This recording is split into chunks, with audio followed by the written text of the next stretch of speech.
Okay, let's do some work in your theory book.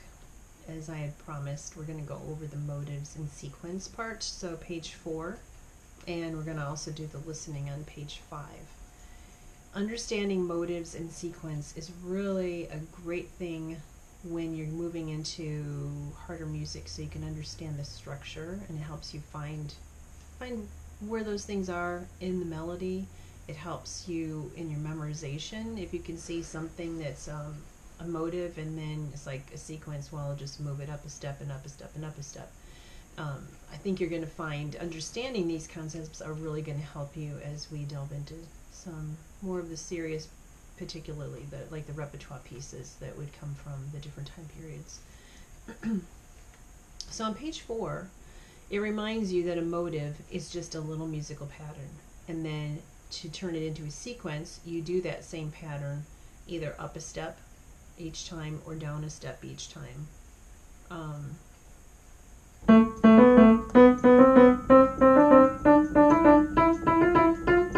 That's the little motive that they're using on the mountain climbing harmonization project there that you'll be doing. So if you could hear, that was just a really simple example of that's my motive. Now I'm just going to move that up a step and another step and another, like that. So on page 4, what they want you to do is they give you the motive from a famous piece of music like Beethoven's, and then you're going to look and see where the sequence to that is in the sequence column. That's probably not going to be too hard for you because they're very visually the same. A sequence is going to look the same rhythmically, and it's just going to change from a note higher or lower, which is the other question they'll ask you in that sequential part. You circle whether the part in the sequence went lower or higher. So for instance, doing the Beethoven's Fifth, here's your motive again, and here's your sequence. So you just look at the first note and see, did it look like it moved up or down? You can do it by ear too, but you could have probably hopefully heard that went down a step. But you're going to just circle lower for that one. And that's how you're going to go through and do the rest of those, so that when I see you the next time, hopefully I can check them and see if you understood what you were doing.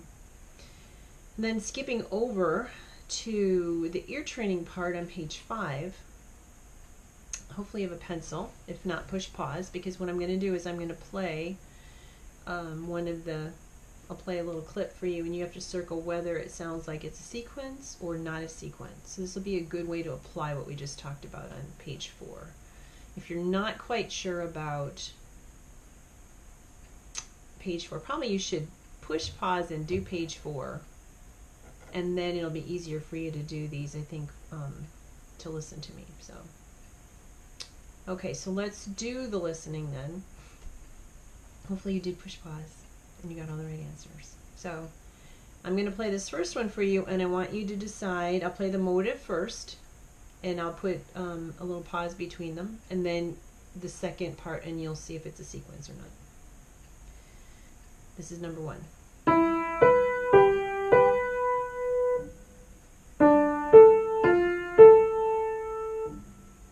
So did it sound like a sequence or not?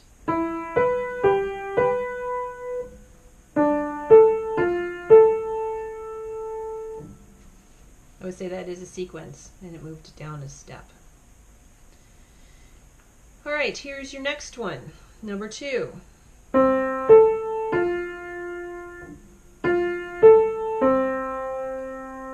do it again. Here's the first measure, the motive.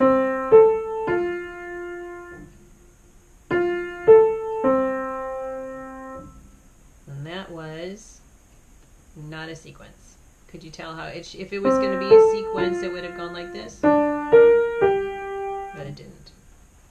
It used the same intervals, but backwards. All right, here is the next one. This is number 3. And then your next measure. Do it one more time.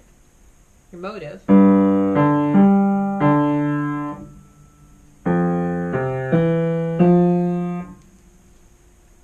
and that is not a sequence. If it started off sounding like a sequence, didn't it? It would have had to go back down there, and it ended like that. So, all right, and your last one.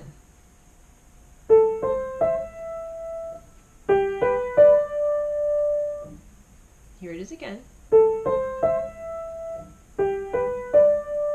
And that is a sequence. Just was a step down. All right.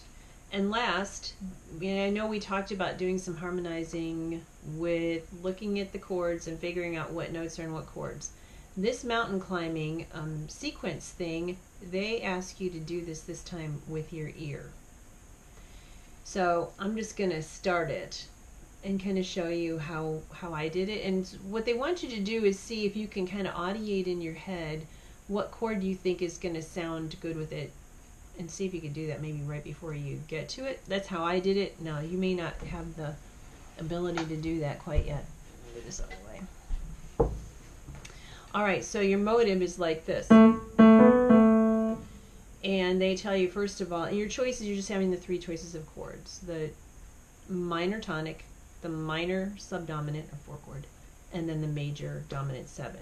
So let's just do a little by ear. Now, I don't want to do that. I could already tell that was going to sound pretty sour. So my choices are, it should be okay, or, so I think I'm going to go with the dominant seven. I think I want to go back to a 1. It just sounds like it's going there.